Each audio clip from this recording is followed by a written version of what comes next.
Halo sahabat beriman, selamat datang kembali di kanal kita. Pernahkah kalian membayangkan bagaimana rasanya berdakwah selama hampir 1000 tahun, tapi hanya segelintir orang yang percaya? Itulah kisah luar biasa Nabi Nuh alaihissalam, Nabi ketiga setelah Nabi Adam dan Nabi Idris, serta keturunan ke-9 dari Nabi Adam.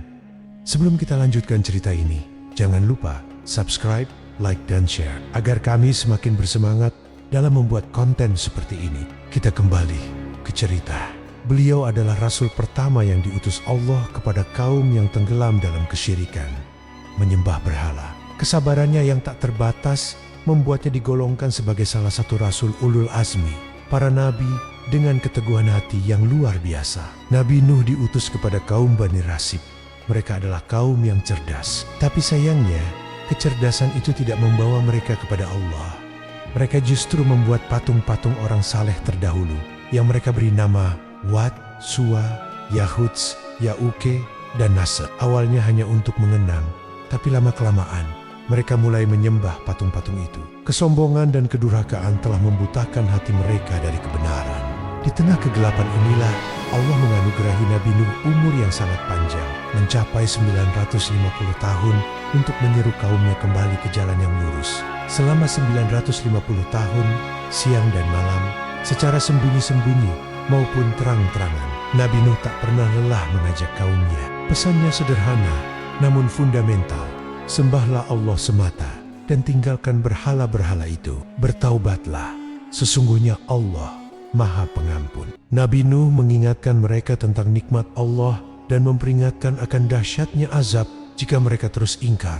Beliau berargumen dengan logika dan penuh kasih sayang, berharap ada secercah cahaya iman di hati mereka. Namun, apa yang diterima Nabi Nuh bukan sambutan hangat, melainkan ejekan, hinaan, dan tuduhan keji. Mereka menuduhnya gila, pendusta, dan bahkan menganggapnya hanya manusia biasa yang ingin mencari kekuasaan. Para pemuka kaum yang kaya dan sombong menjadi garda terdepan penolakan. Mereka berkata, "Kami tidak melihatmu, melainkan hanyalah seorang manusia seperti kami. Dan kami tidak melihat orang-orang yang mengikutimu, melainkan orang-orang yang hina dina di antara kami." Mereka bahkan meminta Nabi Nuh mengusir para pengikutnya yang miskin sebagai syarat agar mereka mau mendengarkan. Tentu saja Nabi Nuh menolak. Baginya, semua manusia sama di hadapan Allah. Yang membedakan hanyalah ketakwaan. Setelah berdakwah selama ratusan tahun, hanya sekitar 80 orang yang beriman. Jumlah yang sangat sedikit dibandingkan usahanya yang luar biasa. Bahkan istri beliau sendiri yang bernama Wali'ah dan salah satu putranya yang bernama Kana termasuk dalam barisan orang-orang kafir. Mereka lebih memilih mengikuti hawa nafsu dan tradisi nenek moyang daripada mengikuti ajakan kebenaran dari suami dan ayah mereka sendiri. Penolakan dari orang-orang terdekat tentu menjadi ujian yang sangat berat bagi Nabi Nuh.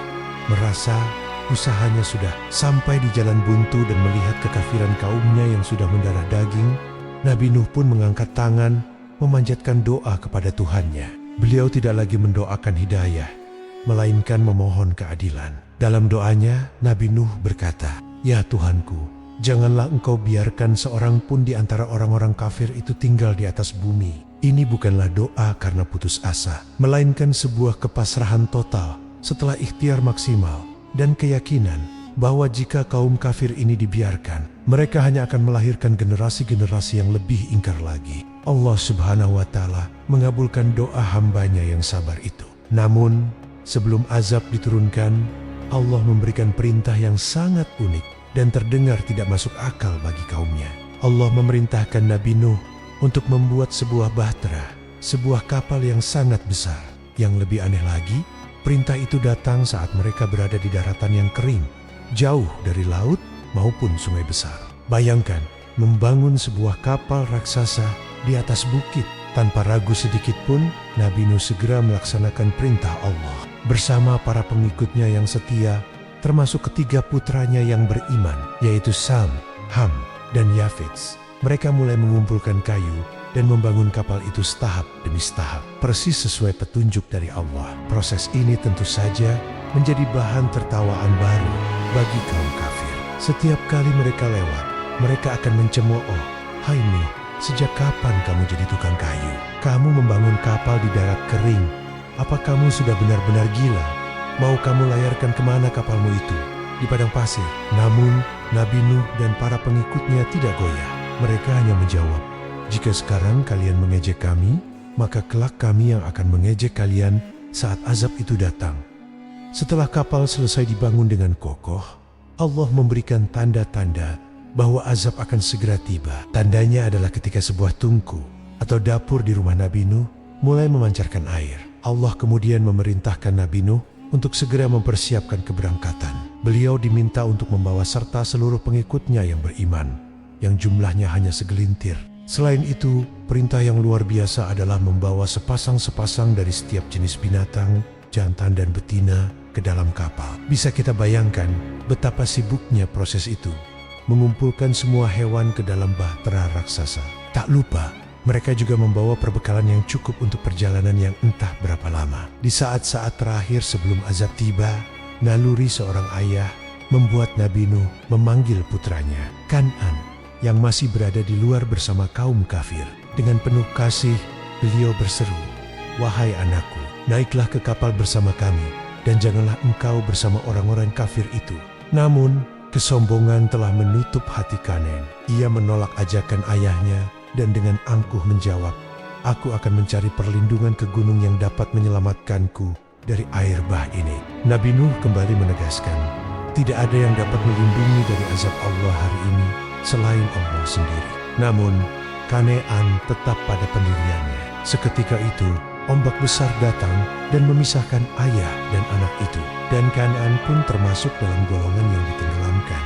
Lalu, terjadilah peristiwa yang dahsyat itu. Langit seolah terbelah, mencurahkan hujan yang tak pernah ada sebelumnya. Dari perut bumi, mata air memancar dengan derasnya tanpa henti.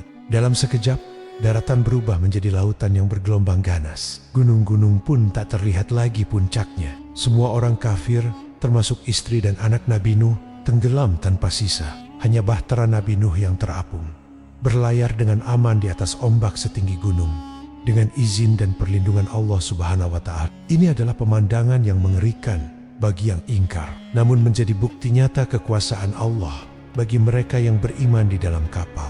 Setelah semua kaum kafir musnah, Allah Subhanahu wa Ta'ala berfirman, "Wahai bumi, telanlah airmu, dan wahai langit, berhentilah." Seketika hujan berhenti dan air mulai surut. Bahtera yang telah berlayar sekian lama itu akhirnya berlabuh dengan selamat di atas Gunung Judi, yang menurut riwayat berada di wilayah Armenia atau Irak saat ini. Allah kemudian memerintahkan Nabi Nuh dan seluruh penumpang kapal untuk turun dengan selamat dan penuh berkah. Merekalah cikal bakal peradaban baru di muka bumi. Semua manusia yang ada saat ini diyakini merupakan keturunan dari 3 putra Nabi Nuh yang selamat, Sam, Ham, dan Yafit. Dari mereka lahir bangsa-bangsa yang tersebar di seluruh dunia. Sebelum wafat, Nabi Nuh memberikan wasiat penting kepada anak-anaknya, menekankan kembali ajaran tauhid dan untuk selalu taat kepada Allah. Menurut beberapa riwayat, Nabi Nuh alaihissalam wafat dan dimakamkan di Mekah. Kisah Nabi Nuh syarat dengan mukjizat dan hikmah. Umurnya yang panjang, kemampuannya membangun bahtera raksasa atas petunjuk Allah, dan doanya yang dikabulkan adalah bukti nyata kekuasaannya. Namun, hikmah terbesarnya adalah pelajaran tentang kesabaran. Bayangkan, 950 tahun berdakwah dengan hasil yang minim, namun tak pernah menyerah. Kisah ini juga mengajarkan kita bahwa keselamatan sejati datang dari keimanan dan ketaatan, bukan dari hubungan darah atau garis keturunan. Lihatlah anak dan istri Nabi Nuh. Kedekatan mereka dengan seorang nabi tidak bisa menyelamatkan mereka dari azab karena kekafiran mereka sendiri. Semoga kita bisa memetik pelajaran berharga dari keteguhan iman Nabi Nuh dan para pengikutnya. Terima kasih sudah menyimak sampai akhir. Jangan lupa untuk like, share, dan subscribe agar kita bisa terus belajar bersama dari kisah-kisah penuh inspirasi lainnya. Sampai jumpa di video selanjutnya.